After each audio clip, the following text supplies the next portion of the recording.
My parents had met, my dad from a small town in Iowa and my mother from a small town in upstate New York. They both were exposed to Unity by their parents, by their mother. Both ended up going to work at Unity in 1935 when Unity was still headquartered on Tracy Street in Kansas City. When their romance began, when they became a couple, I'm not sure, but they ended up being married in November of 1937. Charles Fillmore did the wedding. In those days, you could study in Kansas City and then obtain a license, but you had to go what was called then the field. You had to go out and establish a ministry or join an established ministry for 2 years, and then you would be eligible for ordination.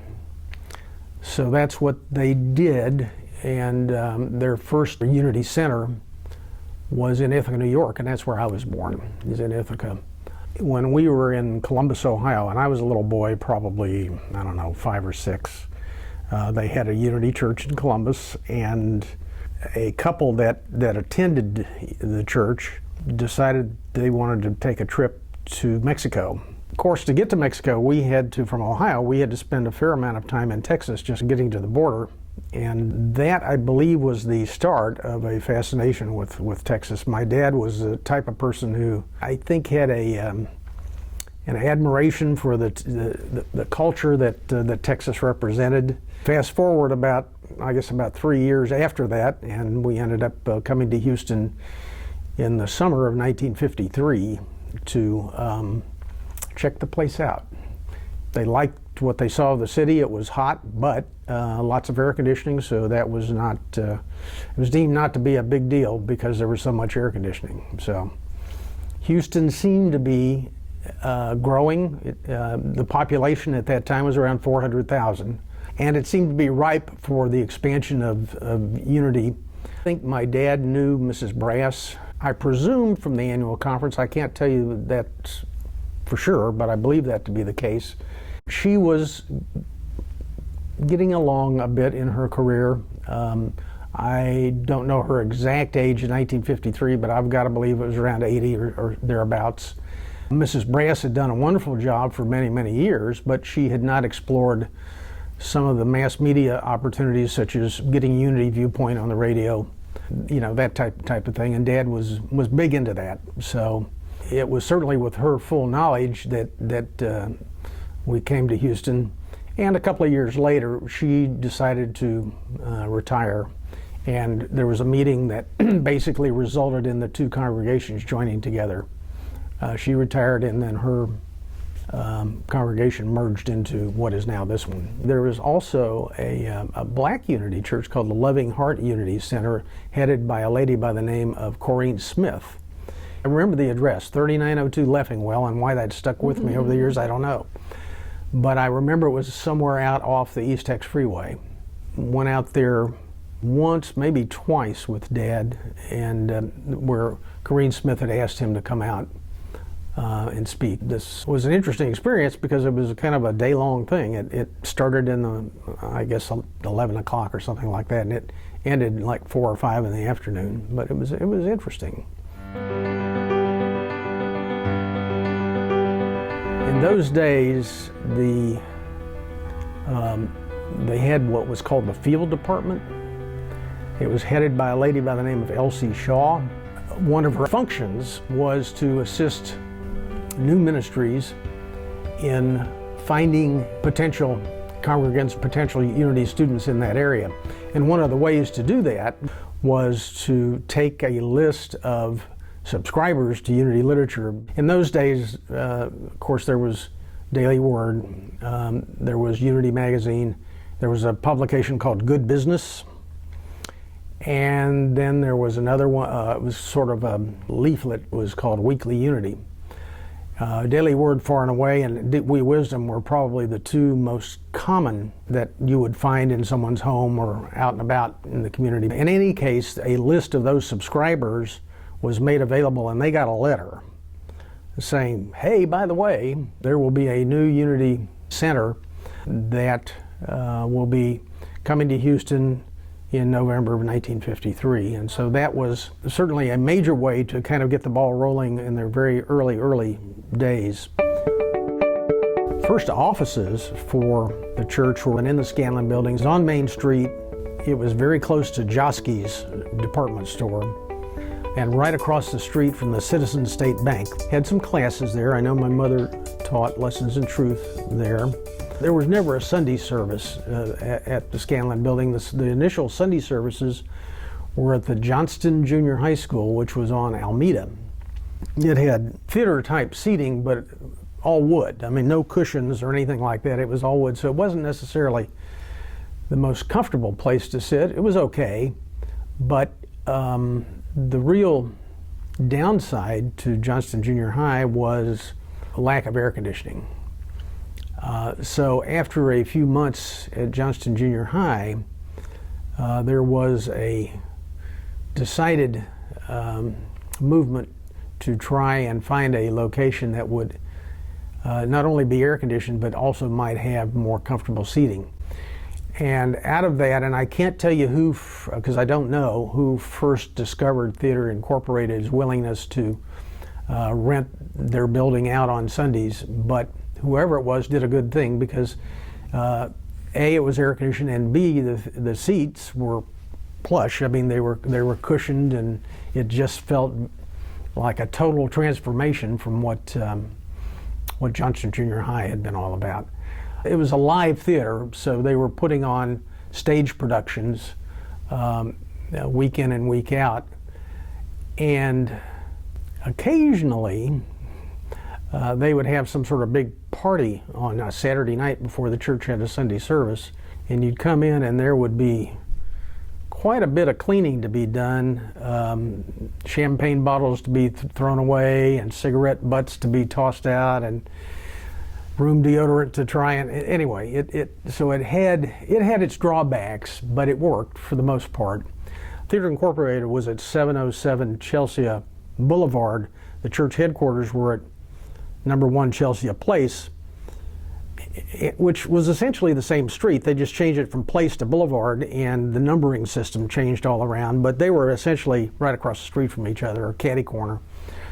And anyway, someone at the church office looked out one day and saw that the theater was starting a new production, and that production was Damn Yankees. And if you're familiar with the plot, it's about a guy who's such a big fan, I think it was of the Red Sox, that he sells his soul to the devil so that the Yankees won't win the World Series.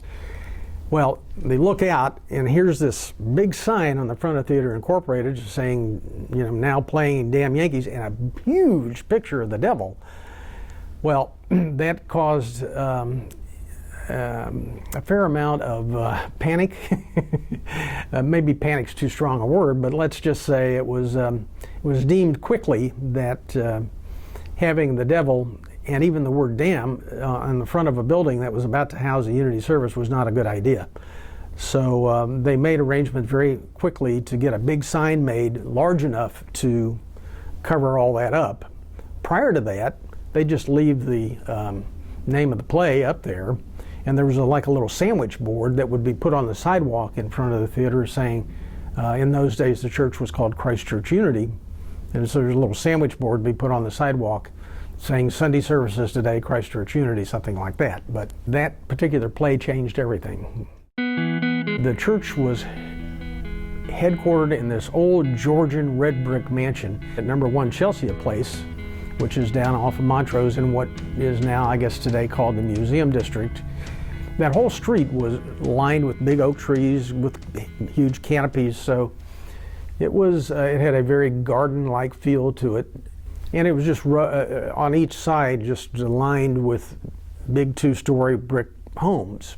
There was an entrance off the porte cochere, and then there was a main entrance that went up some staggered steps into the main area. Once you went in, there was a huge spiral, look, I don't know if it was mahogany, it looked like mahogany, staircase that wrapped around.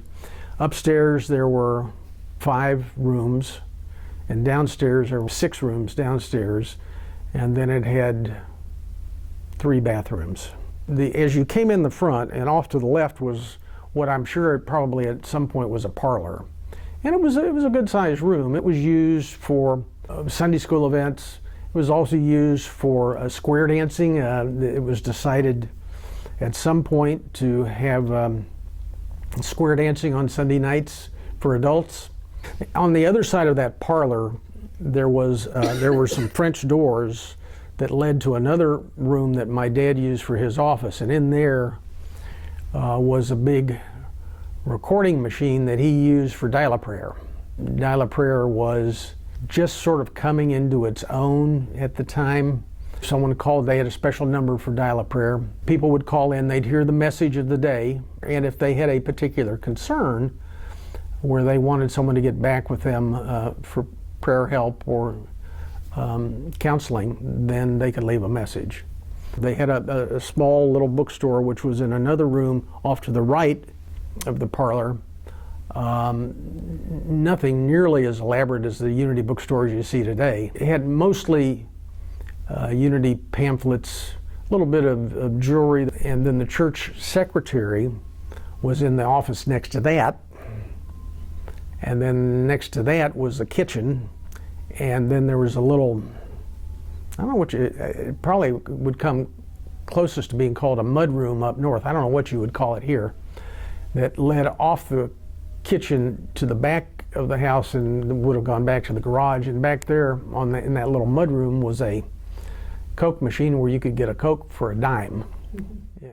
Because when I was here 2 or 3 months ago, Michael said something about, oh, it's now all high-rises and condos. I thought, wow, that would really be a big change. So before I came here today, I drove down there just to see what it looked like now. And he's right. It's been totally renovated. I mean, that house where the church was located has been torn down. All the other big old Georgian type homes on that street, they're all gone. And it's high rises and businesses down there now. In order to have a smooth transition of this, or absorption, if that's a better way of putting it, of Mrs. Brass's congregation, it was decided that a picnic of the two groups would be a good thing to do. So we had several picnics, actually, as I think back on it. That particular picnic was in Herman Park, but later on there were picnics in Memorial Park. Picnics were a popular way to kind of have a fun outing, and in this particular case, when it came to Mrs. Brass's congregation, it was a great way to bring everybody together so that we could get off on a good solid footing as a unified congregation. Houston was a segregated city in the 1950s. I mean, Jim Crow laws were still very much in evidence, but there was never any thought, it never would have occurred to anybody to try and limit the attendees at a Unity service to just white people. It would not, that just was a no-no. In fact, somewhere in the 1955-56 time frame, there was a movie that came out, and it was either The Robe or The 10 Commandments, and I don't remember now which one it was, but both, with a very heavy biblical emphasis. And we had in our Sunday school a young man who was my age, who was black. His name was, last name was King. We had decided as a Sunday school group that we were going to go see this movie, but we called the theater, just say, hey, we're coming, but by the way, and they said, no, he can't come. So we didn't go. We just canceled that plan and went on down the road. But segregation was around, certainly the schools were segregated, and you saw evidence of Jim Crow laws everywhere. I mean, it was around, but it was never recognized here. It was just wasn't. Everyone was welcome. I think Unity appealed then, and probably still today, to kind of a broad cross-section of people. We had, remember the Hager family, he was an engineer at Cameron Iron Works. The Nielsen family, he was in sales for an oil tool company. We had Pauline McFarland, who was the secretary to the head of the Bel Air Chamber of Commerce. She was one of those that attended Mrs. Brass's service. And so she was one that came over in that flood. Her son, I still stay in touch with. He lives now in Buchanan Dam. He and I were good friends, but didn't know each other until the two congregations came together. There was Dick Gibson, who owned East End Transfer and Storage. There was a lady by the name of Gladys Donnelly, who was head of all the Southwestern Bell telephone operators in the city of Houston. Helen and Henry Sheik, that had the Houston Hearing Aid Center. George Einfeld, who was an art director at Houston Poster Advertising, which was a billboard company. So, you know, just kind of a cross-section of folks. My hunch is that Unity generally has a broader appeal to those with an artistic bent than maybe some other teachings might. Dad was a big believer in the power of the radio, and he arranged to have a 15-minute broadcast on KLBS, which was 610 on your AM dial. It's today's KILT. He was on from 9:15 in the morning to 9:30 in the morning. The Unity Viewpoint, which was basically written at Unity Village and then sent to various ministries around the country who had arranged for radio time. And so the same Unity message would go out, be it Houston, Peoria, Miami, wherever. So you would hear the same thing from coast to coast. It would just be a different voice that was delivering it. But that was a major factor as well. Once the initial impetus for starting the ministry with the first congregants was in place, then certainly the broadcasting of Unity Viewpoint was a big factor in getting things growing even more. Dad was a big believer in the work of the Lions Club. One of the connections that he made at the Lions Club was with, and I can't remember the fellow's name, but he was with KPRC. KPRC did a telethon every Labor Day, headed by a guy who was in the advertising business, but he was a well-known TV personality at the time too, by the name of Dick Gottlieb. And Dick Gottlieb would sort of be like the Jerry Lewis of his day in Houston for this telethon. And through the Lions Club and through this contact at KPRC, Dad was able to go on the telethon, and I went with him a couple of years, where he would basically give a little talk in the middle of the telethon. I think that helped too. So he believed in trying to get the word out over the air, either visually or audio through the radio. And then he wrote newspaper articles too, and they did a lot in terms of advertising. And in those days there were 3 Houston papers: the Chronicle, the Post, and the Houston Press. And all 3 ran some ads for the church, and they also would run an article or two every now and again. They would just go out and solicit articles on topics of the day from different area ministers, and Dad was certainly one of those that they got to write an article. So I think that helped. We had YOU meetings on Sunday nights. We would sometimes go to movies together. We had 2 years where we drove to Unity Village for the annual YOU conference. One of those years, which I guess had to be 1959, we had a group of probably 6 of us, and I was elected South Central Regional Representative for the YOU that particular year. That conference and the conference the year before, I look back on my years of being exposed to Unity teachings and the good that they can bring about. There wasn't a kid in our group that didn't leave feeling as if they'd been transformed. It was a remarkable experience, totally transformational, as I said, and one that I still remember fondly. There was a lady at the time at Unity Village whose name was Bonnie Armstrong, And she really pretty much headed up Unity's youth programs, be it YOU or Sunday school, whatever, and also sponsored something. This was not so much for the YOU, but younger kids, something called the Good Words Booster Club. Have you ever heard of that? Mm-hmm. Good Words Booster Club was, again, spearheaded by Bonnie Armstrong, and it had a motto, which was good, better, best, I never let it rest, till my good is better and my better is best. And you got a membership card to the Good Word Booster Club, and you got a little pin, which was a little gold pin that had the three monkeys, you know, hear no evil, see no evil, speak no evil.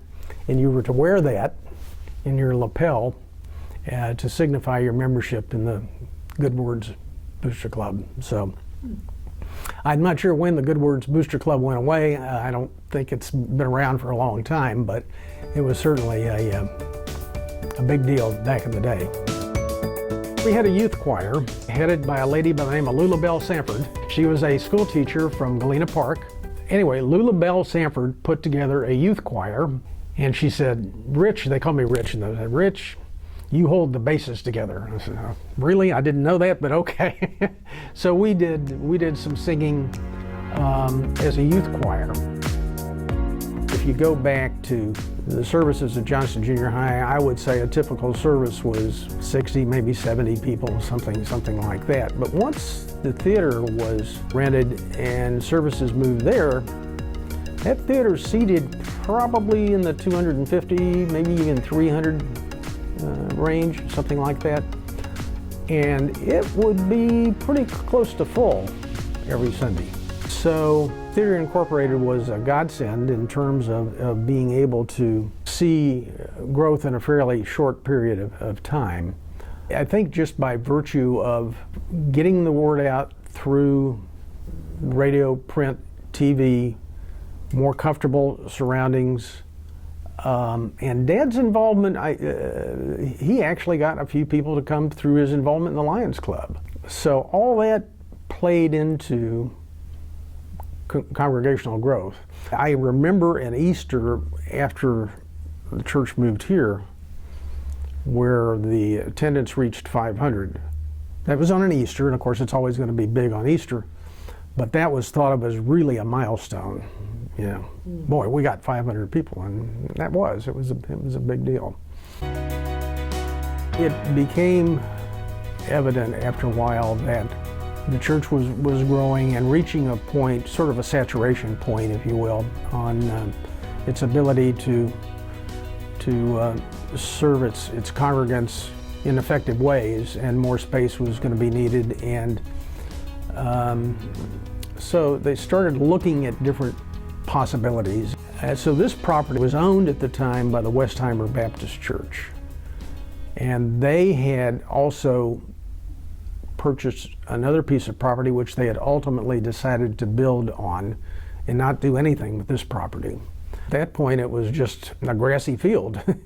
There was really nothing out here. The subdivision across Hillcroft, Briar Meadow, was there sort of. I mean, there were a few houses out there and maybe a few houses on Stony Brook.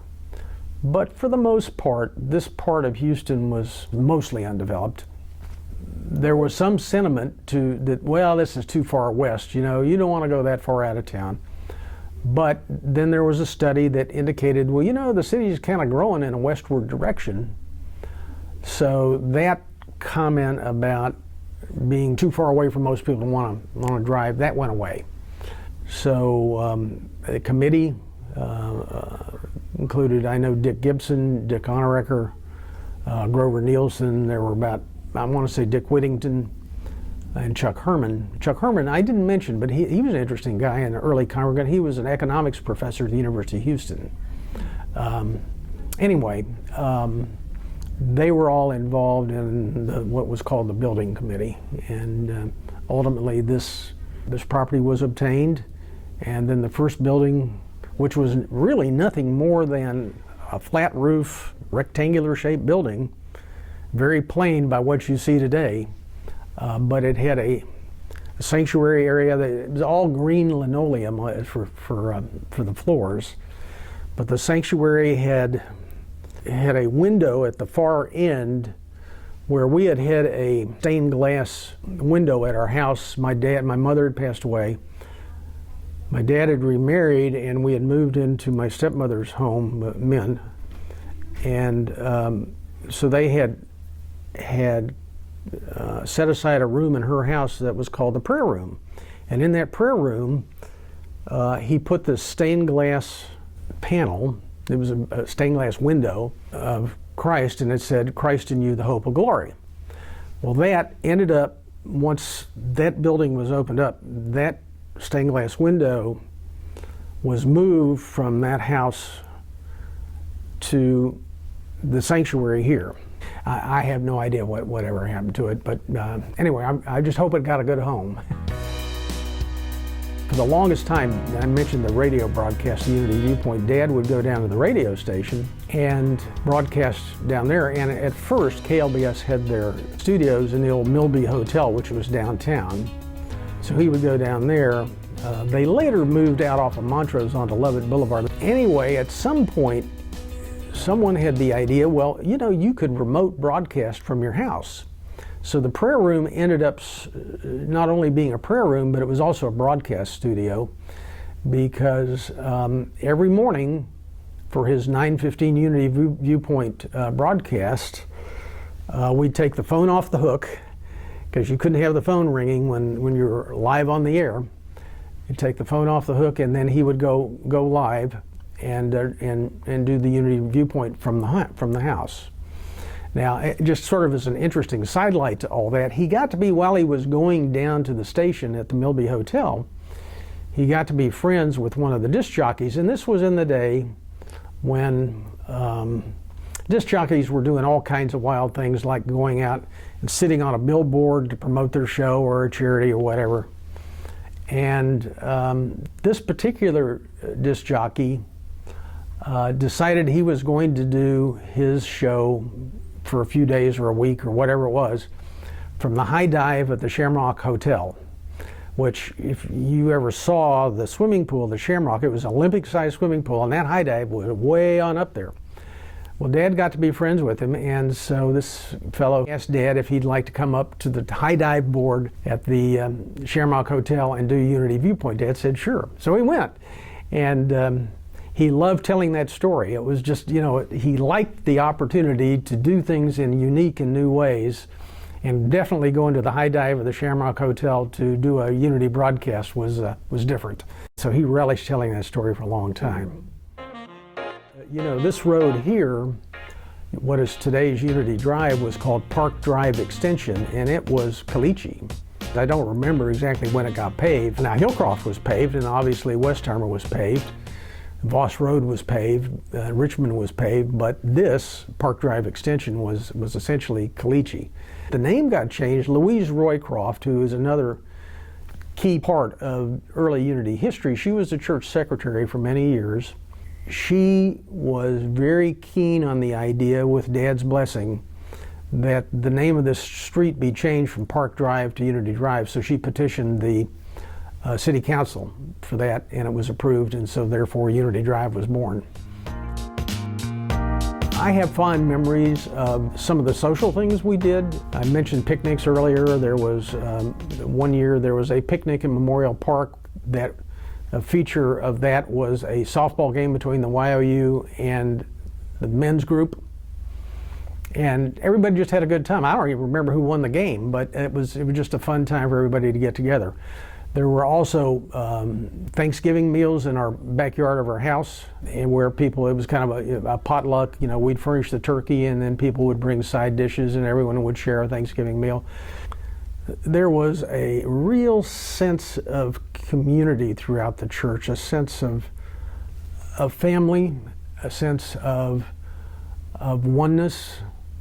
My experience was that the love and the sharing that people did with each other, the caring that people did for each other, and Dad was really big on being available all the time if someone had a crisis going on. He was a huge football fan, but I can remember sitting there watching a football game with him, and if the phone rang and it was someone that had a problem or someone had to go to the hospital or whatever, football all of a sudden didn't matter anymore. he would drop everything. Anyway, I mention that because there was this real sense of community and fellowship and just a general sense of love and respect.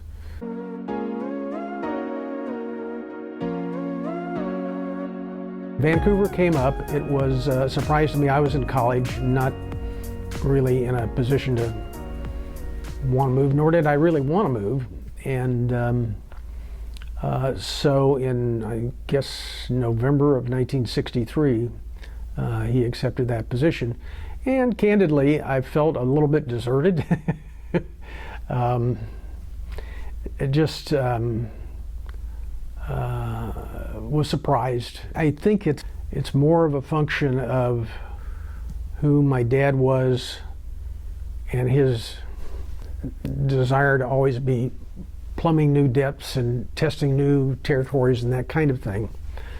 He loved Houston and he loved Texas and he felt very vested in what happened here. But he was always looking for a chance to explore new venues, he loved to travel. As the church began to grow and I began to have friends in the church, that broadened my base of friends, and that was really important. It was something I needed. So that by the time they did go to Vancouver, while I felt a little deserted and a little bit lonely, I still had I felt like a support network that I could use. This is the original building that went on the property that housed a sanctuary. It housed all the church offices and the Sunday school and the nursery. The whole building originally was had green linoleum for the flooring, and my job was to come over on Saturdays with a buffer and polish that green linoleum. I got pretty good at it. This was the original sanctuary. That was where the service was conducted. There was a little platform down there. Congregates, the metal folding chairs would be lined up on either side. There was a center aisle and then a side aisle on each side of those. And again, the green linoleum. Now this wall has been added because this was all one big room. This seated, I want to say there were in the neighborhood of about 250 of those metal chairs in here. And then when the service would end, there would be a center aisle. Dad would come down here and then greet everybody at the door and shake their hand as they left. There wasn't a lot of hugging in those days in Unity.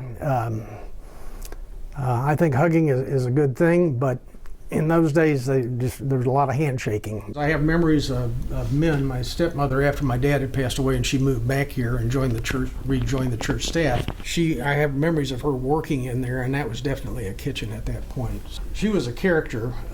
She had a good friend who worked here at the church by the name of Carolyn Allen, and they would go out and take ballroom dancing classes together. That was quite the deal. They'd dress up in their long chiffon dresses, and it was quite the occasion for them. Carolyn Allen passed away, I think 2 or 3 years before Min did, and her brother was Ray Walston, the guy who played the Martian on My Favorite Martian on TV. So he was here in this building for her service. A couple of things that come to mind that were interesting to me, at least, about Unity Viewpoint that when I was on the radio here was Ralph Yarborough, who was a U.S. Senator from Texas, happened to catch one of my dad's broadcasts when he was driving from Houston to Austin and wrote in asking for a copy. They would send copies to people that wanted a copy of it. So he did. I'm a Hog would listen and would get copies. And one time I walked into the church offices at Chelsea Place, and my junior high science teacher was there getting a copy, so even he was a listener. So it was it was interesting to see and these were people that didn't come to church, but they were people who obviously were interested in what the Unity message was and how it resonated with them in their particular life. So this was actually my dad's office. Back when he was here. He left here in 1963, but this was his office when he was. Oh, okay. This building was put up in 1961, so this was where he officed.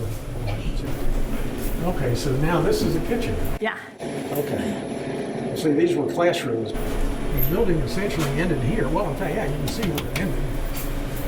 And Now you can see the sign here says Wallet Hall here. Yeah. This was a solid wall and didn't have double doors going into anything. This is the room I got married in.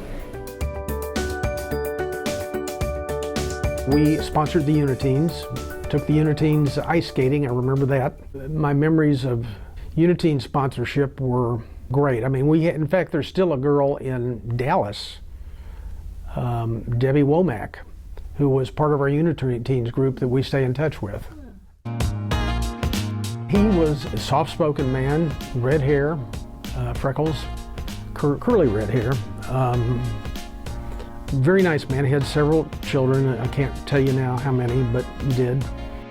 Bob Wallet was responsible for the building of Wallet Hall, which was the next section to be built after the first little rectangular building that was put up when my dad was here.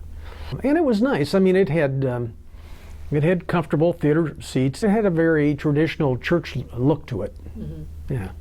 I'm not sure what drove the naming of Wallet Hall, or for a while, the building that was built when my dad was here was called Newsum Hall. It was obviously a way to try and honor those that had been here before. The first prayer chapel was called the Lillian Black Brass Prayer Chapel. Well, there's always been a great sense of stability. I went on the church board and then ended up as president of the board at the time that John Rankin was here. Bob Wallet had left. John Rankin came. John was a very interesting person. He was a very dynamic speaker. He had a very definite biblical foundation. I mean, the man was, you'd probably say, a biblical scholar. But he also had unusual aspects to what he believed and what he taught. When Dad was around, Dad's view of what the church sanctuary would look like was it was going to be a round sanctuary. They had plans drawn up and even had a little model of it built that was put in the lobby. And the idea was that the round sanctuary would represent the eternal nature of spirit and of the universe. John, on the other hand, when he came, he had this dream or vision about the pyramid, and even put together the little booklet explaining how all that had come to him. And there were, at the time, some people that felt a pyramid was maybe a little bit too out there. So John explained that, well, if you look at a pyramid, and this is certainly true, then look at the geometry of a pyramid, there's 4 sides, and each side of a pyramid is a triangle, so you got 3 legs. So basically you have 12 things pointing up to a common top, and that's the 12 disciples pointing toward Christ. And so when he explained it that way, people said, well, okay, you know. And the pyramid was a beautiful structure, and it still is. Ultimately, John left and formed another church outside Unity for a while, but he ended up in Muskogee, Oklahoma.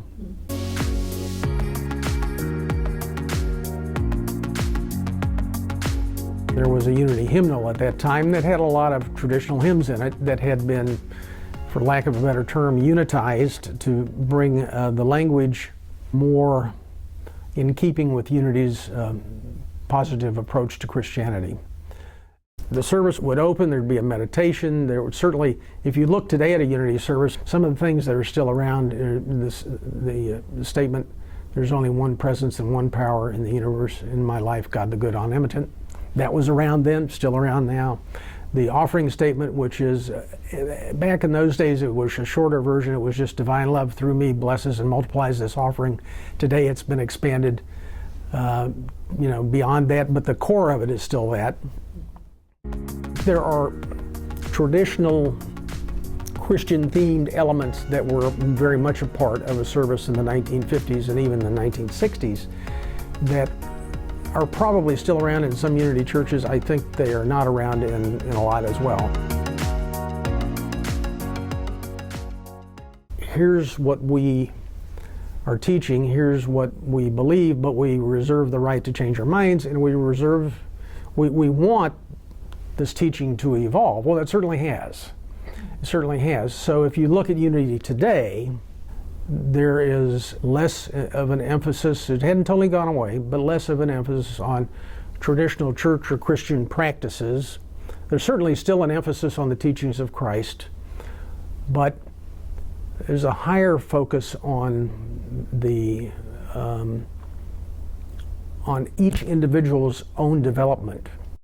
At the time that the Fillmores recognized the need for plasticity, and when I use that term, it reminds me, you know, Sig Paulson was a minister here back in the 80s, Sig and Jane, and Sig was a good friend of my dad's who actually lived with us for a little while in Houston while he was in ministerial training. After a while, Sig ended up as minister of the village chapel at Unity Village, and at some point in the 1970s, Newsweek wrote an article, Newsweek magazine wrote an article about unity. It was at a time when there were racial issues being discussed, and I can't remember specifically what those racial issues were. But he made the comment, he says, you know, black consciousness is part of our consciousness too.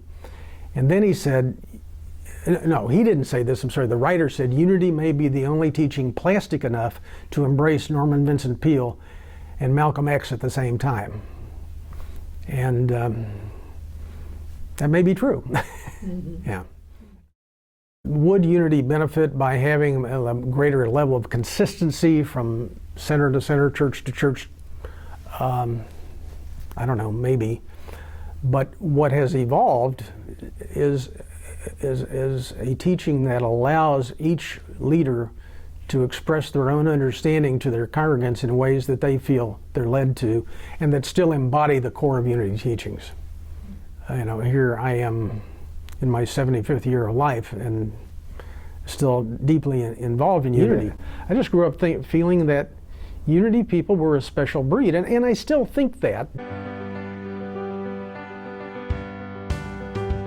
And on Friday nights, in the garden room of Weldon's Cafeteria, which I drove by there today, and that building's still there. It's not a cafeteria now, it's an architectural firm. Up on the second floor of Weldon's Cafeteria, they had a room called the garden room, and so on Friday nights, Dad would teach a class on a different unity book, and people would go through the line of the cafeteria, they would take their food upstairs to the garden room, eat while he would taught the class, and then have some discussion. Loved Weldon's cafeteria food. It had great fried chicken. But the other interesting thing about Weldon's that I never saw anywhere else in Houston was in the front door of Weldon's, they had, there was a guy, he was an organ grinder. He had a little monkey. He had this, you know, this thing, this organ, what do they call those things? Pipe organs? Not a pipe organ. What do they call those? Well, anyway, whatever it was, you know, you crank it in, it turns out music, and the monkey does a little dance, and the monkey holds this tin cup, and if you put coins in the tin cup, then the monkey had this little bellboy kind of hat on, and he would tip his hat to you. So that was pretty unique. You never saw that anywhere else, and it has nothing to do with unity, but it was just an interesting memory.